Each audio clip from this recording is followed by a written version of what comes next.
čumíte a ani jeden neveme balón. Čas, Višničko. Jdeme.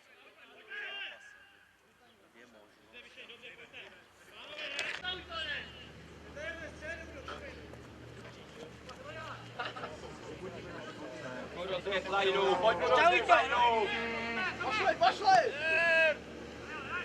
Dobrý. Raňo! Radník! Neřvi. Jdi do prdele, ty!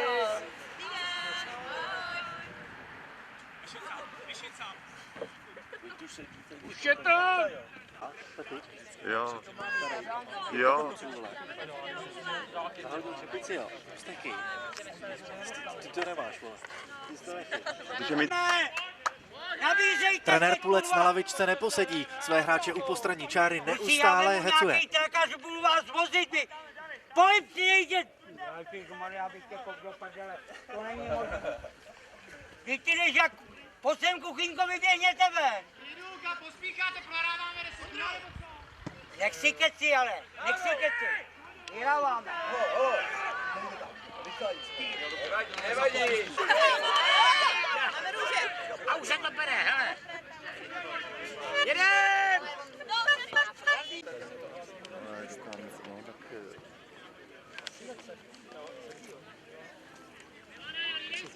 Jsme tam.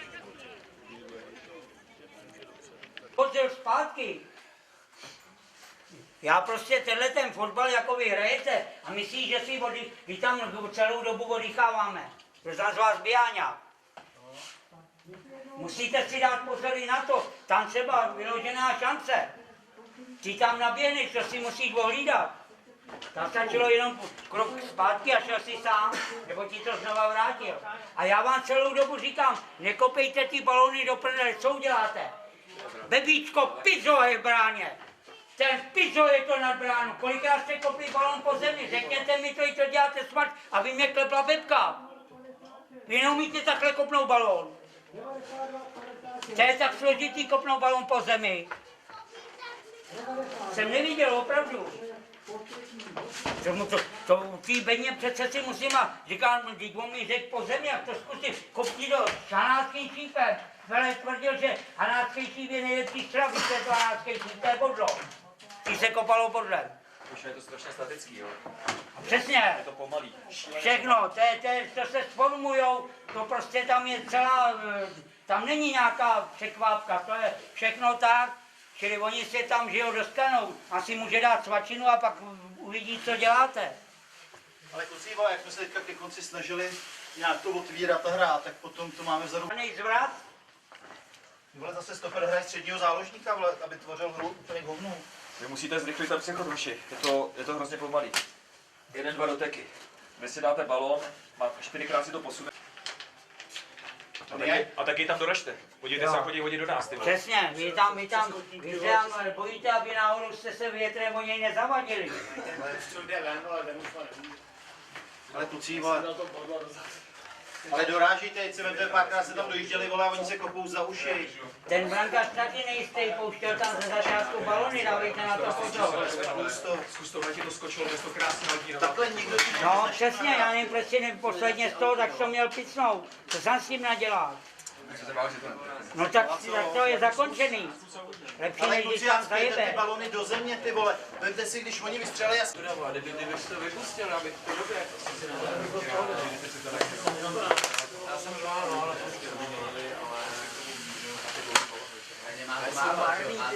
pohodě, vole, teď to... Tady je novina.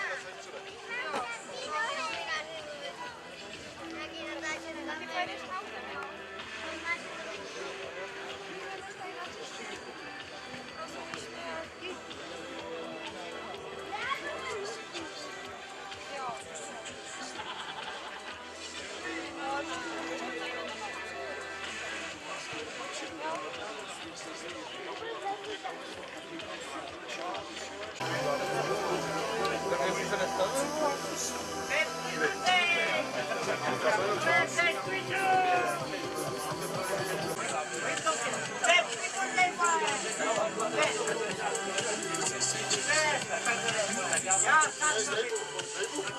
Já nemám vstupy!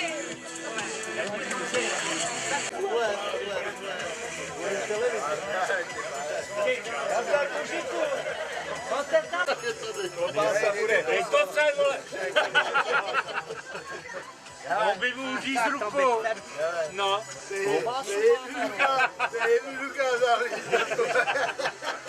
Dlouho sem chodíte do Zlatník na fotbal? Já? No. Od té doby, co jsem se přestěhoval ze Slovenska. Já jsem si těch valit, džembejr, starý, než jsem přivez, jo, No. já to neuměl. A tady jsem se naučil fotbal. My jsme ve Vrtělích, no. A co říkáte dnešnímu fotbalu? Oni tady hrajou moji synové, teda, synové si to, synové. No, to je taky domy, ale ten nemá ani země hovno. To může hned domů. A myslíte, že vyhrajou dneska? Že vyhrajou? Táta, jeho byl lepší. Dneska musí vyhrát, ne? Kolik to skončí podle vás? 2-0. Nebo... Ne, 2-0. Oni se chytnou, když dají 2 góly, tak to bude 3-0. No. Děkujem. Jsem z nás trenérem, vole. A znáte trenéra místního, co mu říkáte, panu Pulcovi? No, já ho znám jako starého dětka Pelce, a ten už byl 3krát. Že jsem to dělal, já jsem Mario znou, já jsem nemohl být, aby mě nevystřídal. Že nemůžu hrát, teda ne, nevystřídal. Že nemůžu hrát. Já jsem tady, mě dali bypass, a já jsem duchu. Chcete to ukázat? Jo, to víte, že jo. Já vám to ukážu. Ale Opravdu mám bypass. Ale okresní přebor, jo! Doufám, že to tam bude! dostane tam mikrofon. Doufám, že to tam bude! Je tam mikrofon, vole. Kvůli čemu to mám, jo? A já ten rak, to mi usekne plet a ten malý To si ukop, Jste do prdele, ty vole, kdyby tam byl, tak... Dobrý, to stačí. To mami stačí.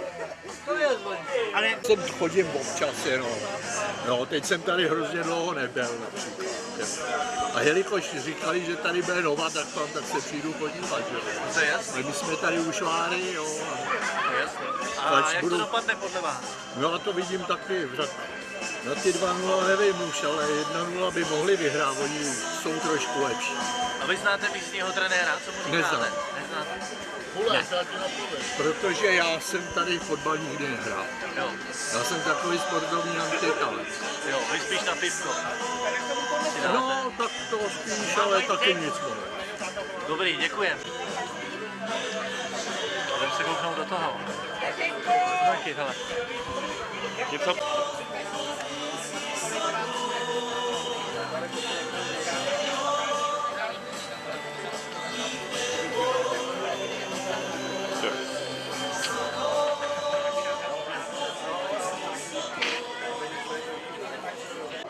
Zatím dobrý.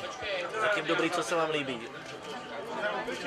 Co se mi líbí, akorát, že mi dali gol a zlatničáci. To je špatný. Znáte trenéra místního, co mu říkáte v 80 letech? Já vám řeknu jednu věc. Já jsem tady bydlel před 30 lety. Já jsem se tady narodil. A dneska jsem tady na fotbale po nějakých 15 letech první. Jo, takhle, takže nevíte. Dobře, děkujem. A co tomu říkáte dneska? Dneska to má nějakou úroveň? Dneska má to úroveň, ale akorát ty radničáci, já bych je trošku být rozhodčím krotil, protože vím, co provedli v Jesenici, když hráli v Jesenici. Co tam provedli? Fauly, jeden za druhým. Červená už měla padnout dávno. Jak to podle vás dopadne? Já si myslím, že Zlatník vyhraje. Jsem se narodil ve Zlatníka, Zlatníčáci vyhraje. Dobře, děkujem.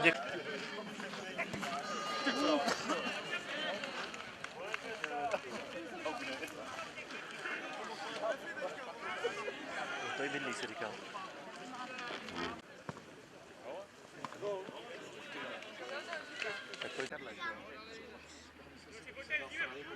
Já aspoň pro tenhle ten týden první v tabulce třeba. Jo. O jeden gól, no dělený. Už vede, o jeden gól vede. Minulou sezónu mal 55 gólů.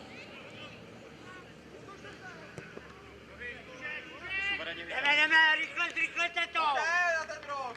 Soupeři, to musíte dostoupit, když přijímá ten balón. Jeden. A mluvte, nejste slyšet. Zlatník jedem!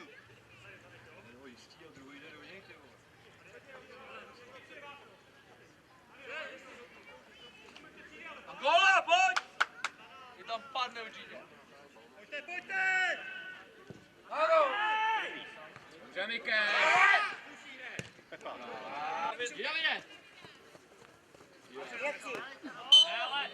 Davide! Davide, bacha na to foul, ale máš.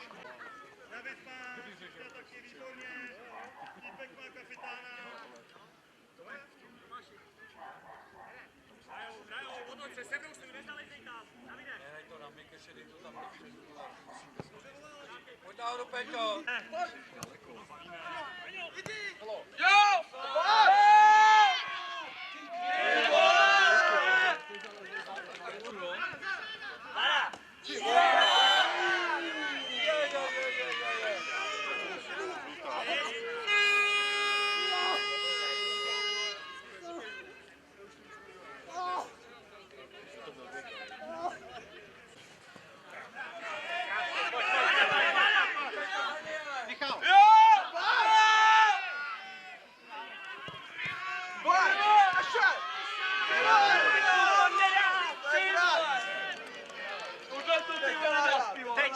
Záda, jo?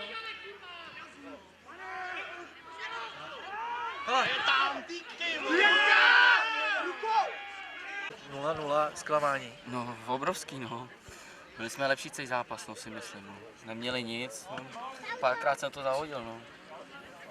Nasraní jsme, no. Zbytečný body, no. Co chybělo k tomu, abyste tam ten gól dotlačili v té koncovce? Štěstí nebo klid? Asi štěstí, no. Hodně střel, no. Zachytal, no. Špatný. Co teďka bude, myslíš, následovat v kabině od trenéra? Pěkný čout asi, no. A v úterý ještě tak na tréninku to baky ostrý. Přesto si zůstanete první v tabulce, tak tím Pochybuju, ta Vestec se vyhraje doma nad Vranem, takže budeme druhý už, no. Dobře. Ale ještě jsem se chtěl zeptat, jak vy vnímáte trenéra Půlce? Má docela ostrý keci, no, ale jinak je to člověk na svém místě, no, si myslím, no. Že tomu rozumí, rozdá pokyny? To rozhodně, no. Sice je takový staromódní, jak na těch tréninkách, tak ale jinak bezva trenér, no. A co takhle v hospodě po zápasech, je s ním třeba sranda? No, v 80 letech vydrží do 6, do 7 do rána, takže někdy i 2 dny v kuse, takže to je matový kožínek, no. Kožínek. Dobrý, díky. 0-0, je to zklamání? Je to škoda, měli jsme vyhrát. Co chybělo k tomu, abyste tam dotlačili ten gol? Dát gol, být důraznější. V té koncovce, no, štěstí. Ale to nebylo štěstí, si myslím. Já si myslím, že jsme měli těch šancí hodně, ale měli jsme být v klidu a dát gol. Co teďka bude následovat v kabině od trenéra? No tak to asi uslyšíte sami. Chci se zeptat, jak vy vnímáte trenéra? Tak já si myslím, že bez tohohle trenéra by tady nebyl takovýhle fotbal a chodilo by tolik kluků a trenér, já jsem tady od léta, co jsem ho poznal i minule pana Půlce, tak je to neuvěřitelný srdcář, který jezdí 2,5 hodiny na trénink, 2,5 hodiny z tréninku k Příbrami a nebejt jeho, tak tady nic takového není a ty kluci kopou nějakou poslední nejhorší soutěž. On si prej nepamatuje příjmení jména, tak on to má podle přezdívek, jo? Nebo jak to má? To jsem se taky v létě dověděl, když jsem sem přišel. Takže všechny si jakoby pojmenoval, nebo? Já myslím, že všichni mají nějakou přezdívku. Jasný, dobrý. Mně se nedá bojovat o to musí být zlato, všechno nasazení a ne takhle to. To je zbytečný. Já už se čekám, že pojď ven,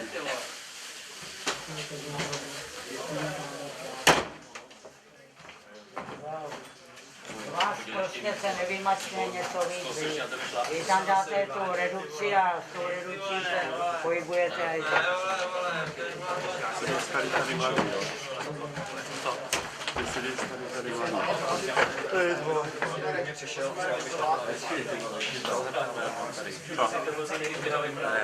Tam taky, ty jsi tam měl vyloženou přihrávku 5 hráčů.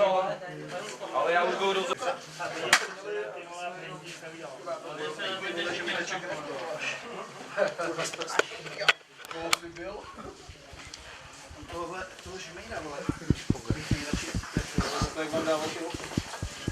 Já vždycky vám říkám, kdybych viděl, že teď můžete jít do toho někam a trstat, já nevím, protože vy jste...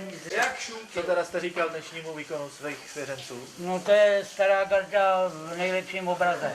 Jo, to, kdybych měl trakář, tak bych musel vozit po place a nějaký pivovarský valachy, aby je tlačili, protože to jsou borci. Já jsem tohle nezažil, no. Prostě mě to tak rozčiluje, že to je tragédie, opravdu. A to nejhorší je, že oni jsou přesvědčení, že makali, že pro to udělali všechno, jo.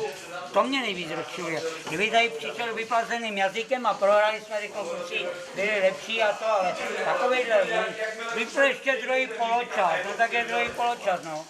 Dáte jim pořádně zabrat o tréninku v Ale teď už s nima ubyli, když bude konec soutěže, protože kdybych je uhnal, tak oni ani by už se nešourali. My se potom hřiště šourají, když nám oběhnou dvakrát hřiště, tak budou z nich chcípáci.